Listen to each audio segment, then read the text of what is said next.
I like to use my hands. We know. Actually, I had a speech prepared earlier, and I was going over the notes with the priest, and he gave it verbatim. So I'm a little pissed that he stole all my words, so I'm going to kind of wing it here. I'm going to keep it as short and simple as possible. I know the weather hasn't been so great. I think that Jen was in charge of the wedding, and Brad was probably in charge of the weather. But I'm glad that all of you could make it here, and I think that just watching Brad and how painful that first dance must have been for him. I've never seen anyone more uncomfortable in my entire life. You're a terrible dancer. You're miserable.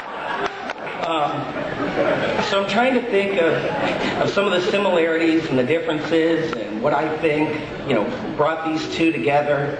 And I look at Jen, and she's tall and she's beautiful and sophisticated. And I look at Brad, and he's tall.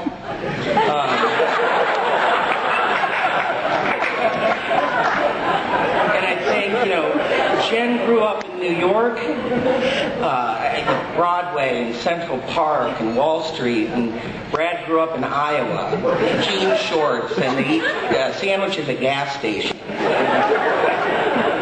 And so it's kind of hard to think of what brought these two together.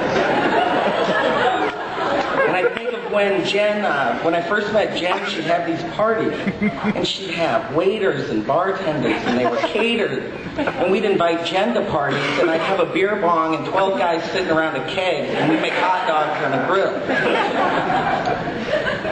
But I've known Brad for about 20 years, and I've known Jen for 7 or 8 years now.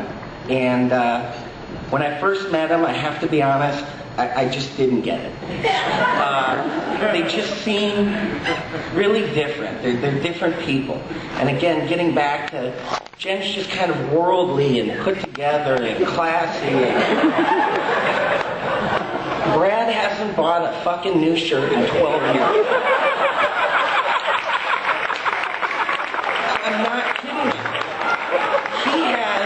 I lived with him. I pulled an Alice, and I slept on his couch for a couple months. And in his closet, he has 14 blue button-downs, 12 white button-downs, these same jeans that are just ripped to hell everywhere. And he's had them for 12 years. He's never changed any part of his style. And as I'm thinking about, how do these guys stay together? What makes it work? Just slowly over the years, as Jen shows up at our parties and acts like she's having a good time, and she's doing a cake stand as miserable as could be, and smiling, and poor Brad's being dragged along to every charity and benefit auction there is, and he's acting like he enjoys it, and you just kind of saw the way it worked. And on a more serious note, in the last several years, unfortunate tragedy has affected both of them.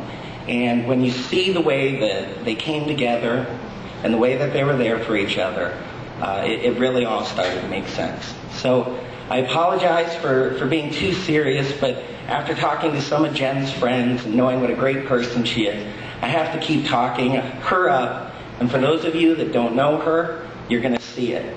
And for Jen's friends that don't know Brad very well, all of these things that I've said, you're going to see too.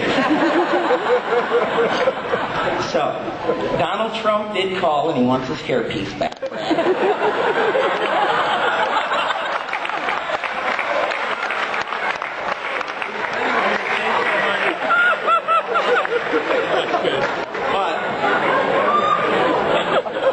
Funny talking guy that came here all the way from Canada or wherever he's